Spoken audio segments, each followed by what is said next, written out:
Assalamualaikum warahmatullahi wabarakatuh. Waalaikumsalam warahmatullahi wabarakatuh. Om Swastiastu, Shalom, Namo Buddhaya, salam kebajikan bagi kita semua. Tabi pun. Ya, Halo Sahabat Nation, saya Zahra Tisna Fahira selaku host yang akan menemani kalian selama video podcast berlangsung. Nah, pada podcast kali ini spesial Hari Guru Nasional, di mana kami mengangkat tema peran guru di era digitalisasi. Di sini kami sudah mengundang narasumber yang keren dan pasti yang menginspirasi karena beliau sudah menjadi guru selama 17 tahun di SMA Negeri 1 Bandar Sri Bawono, yaitu Bu Tri Agustianingsih. Halo Ibu. halo. Bagaimana kabarnya Bu? Alhamdulillah sehat. Alhamdulillah sehat dengan cuaca yang Lumayan sekarang dingin, musim hujan, musim tapi hujan. alhamdulillah kita tetap semangat. Alhamdulillah ya Bu.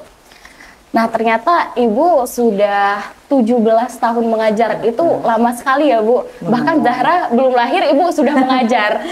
Oke. Boleh diceritain nggak sih Bu perjalanan Ibu sampai sekarang menjadi guru perjalanan? Oke, terima kasih. Kalau mau melihat perjalanan Ibu menjadi guru, itu sebenarnya bukan hanya 17 tahun, bahkan Ibu sudah 30 tahun menjadi guru. Wow, terlalu lebih lama ya Bu? Sudah lumayan lama. Ibu memulai karir menjadi guru itu tahun 1993 tepatnya. Kemudian bergabung dengan SMA Negeri 1 Bandar Sri Bawono 17 tahun yang lalu. Kebetulan ditugaskan oleh pemerintah daerah di SMA Negeri 1 Bandar Sri Bawono. Kemudian untuk menjadi guru juga lumayan lama ya menunggunya, 13 tahun honorer, kemudian baru tahun 2006 Ibu diangkat menjadi PNS. Gitu. Awalnya Ibu menjadi guru honorer, kemudian guru Honda atau honor daerah, kemudian menjadi guru honor pusat, kemudian alhamdulillah dari perjalanan itu ternyata doa-doa diijabah untuk menjadi PNS. Nah ini juga merupakan salah satu sesuatu yang bisa Ibu berikan kepada guru honorer yang lain, bahwa kalau kita mempunyai niat yang tulus dan ikhlas untuk memberi atau menyumbangkan ilmu kepada peserta didik kita, insya Allah Allah akan mengijabah doa-doa kita. Jadi untuk guru honorer, Ibu selalu memberikan semangat terus, pantang menyerah. Mudah-mudahan akan didengar doa-doa kita. Gitu. Itu Ibu memang dari dulu memang sudah bercita-cita jadi guru atau ada cita-cita lain akhirnya menjadi guru? Nah ini dia yang lucu nih.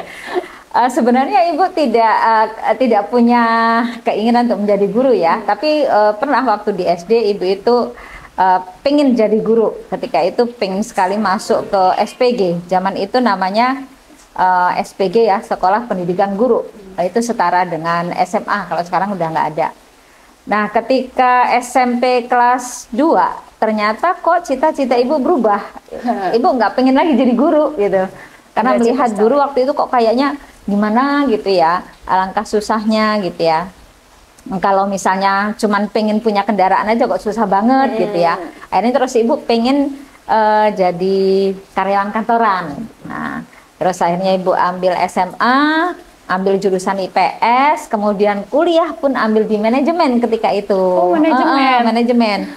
Kemudian kebetulan Ibu waktu itu ikut di UT ya.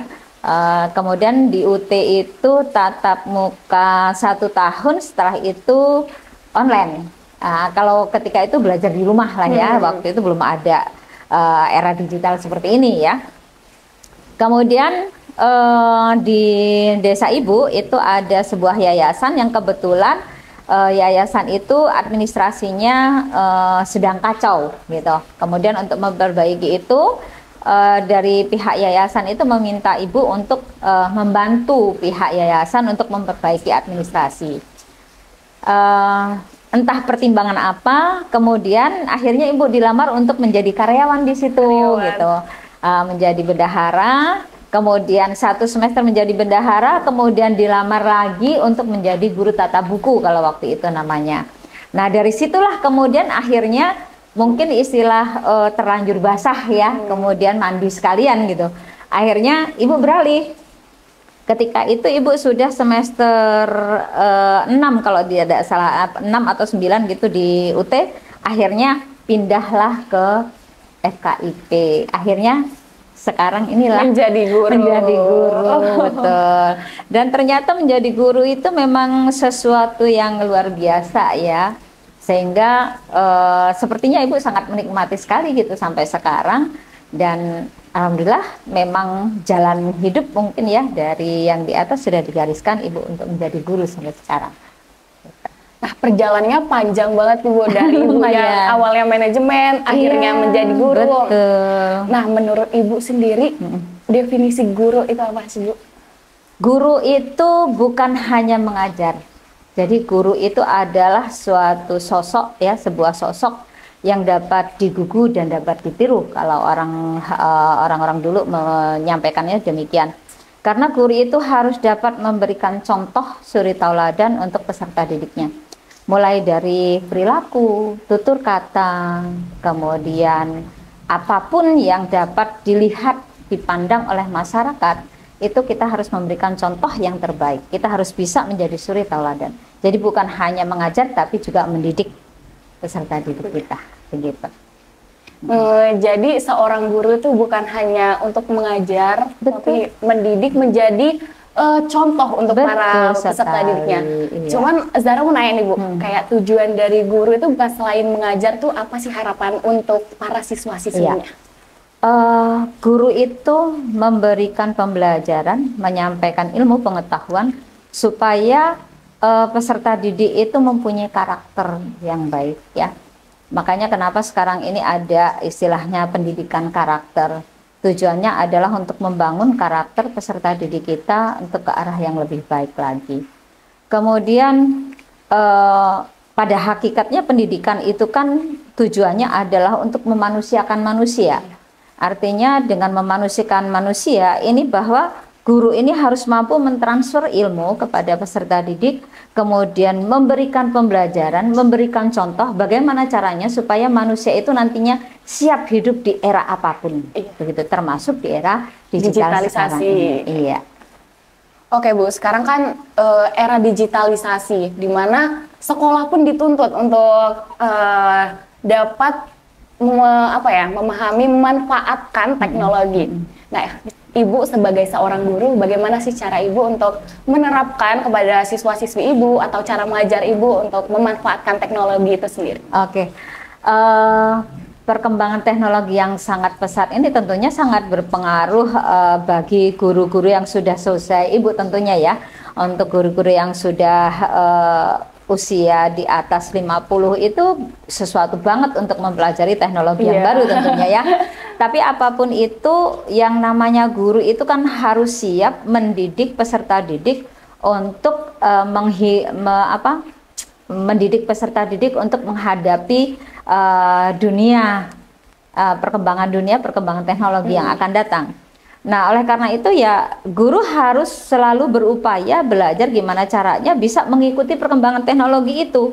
Nah, sehingga sedikit demi sedikit kita yang sudah tua-tua ini tetap harus belajar bidang teknologi, kemudian menerapkan teknologi dalam dunia pendidikan untuk mentransfer ilmu kepada peserta didik, termasuk juga mengenalkan teknologi kepada peserta didik.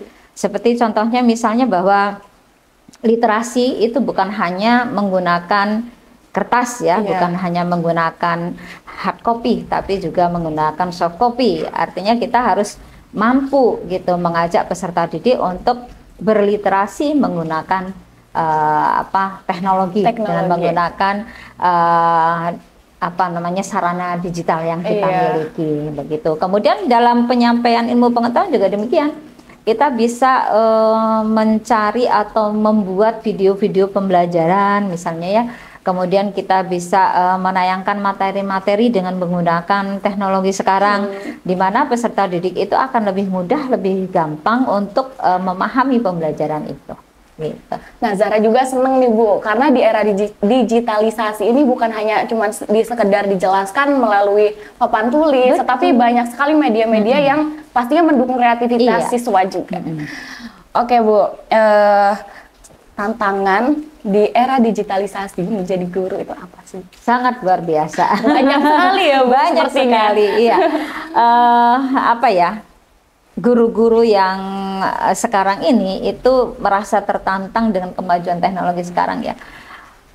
Yang namanya guru itu sama sebenarnya dengan peserta didik, harus belajar dan terus ya, sehingga kita bisa mengikuti perubahan pembelajaran yang diterapkan oleh pemerintah. Seperti misalnya sekarang mengarah ke kurikulum merdeka, ini artinya guru juga harus mengikuti teknologi yang diterapkan ketika itu. Nah, tantangan yang paling berat itu adalah ketika kita harus membuat sebuah pembelajaran yang itu menggunakan teknologi yang sekarang ini, sementara kami orang-orang yang sudah lama nih, era lama ini harus belajar lagi, belajar lagi. Tapi karena tekad kami yang kuat, insya Allah semuanya sih bisa beratasi. Tantangannya, hambatan itu menjadi tantangan bagi kami, sehingga kami justru malah semangat. Gimana kuncinya caranya? Adalah niat dan semangat. Betul. Oke. Jadi harapan-harapan Ibu untuk guru-guru yang ada di Indonesia agar kesejahteraannya meningkat itu apa Bu? Harapannya? Harapannya kalau untuk kesejahteraan sepertinya sudah diukur ya oleh pemerintah ya. kita tidak bisa meminta lebih gitu ya. Yang pasti begini. Kebahagiaan guru itu terletak pada saat ketika anak itu sukses, peserta didiknya sukses. Kemudian kalau untuk kesejahteraan, insya Allah dengan niat tulus ikhlas kita menjadi guru, itu rezeki itu akan datang ya dari sudut manapun, dari arah manapun. Kemudian yang sudah diberikan oleh pemerintah terhadap ASN sudah bisa dikatakan cukup ya untuk kesejahteraan. Cuman ya kalau harapan sih ya kita pasti minta lebih ya. Mudah-mudahan pemerintah juga melihat kami sebagai ujung tombak untuk peningkatan kecerdasan ya, yang tugasnya mencerdaskan anak bangsa ini diperhatikan lebih oleh pemerintah. Nah, di zaman sekarang juga kan di era digitalisasi dan juga mungkin banyak sekali pasal-pasal yang sudah mengatur tentang sekolahan, dan sekolah kita pun menerapkan sekolah ramah anak. Nah, sekolah ramah anak ini kan tidak adanya hukuman fisik. Betul. Jadi kita jadi Ibu dan Bapak guru hanya membimbing. Itu cara Ibu agar membimbing terbentuknya karakter yang baik untuk para siswa-siswinya itu gimana sih Bu? Soalnya kan sepertinya banyak sekali para siswa-siswi yang menyepelekan. Iya, pendekatan. Iya, pendekatan artinya bahwa kalau misalnya nih kan tidak semua peserta didik itu punya kepribadian yang bagus ya, karakter yang bagus ya, itu juga merupakan tantangan dari seorang guru ya.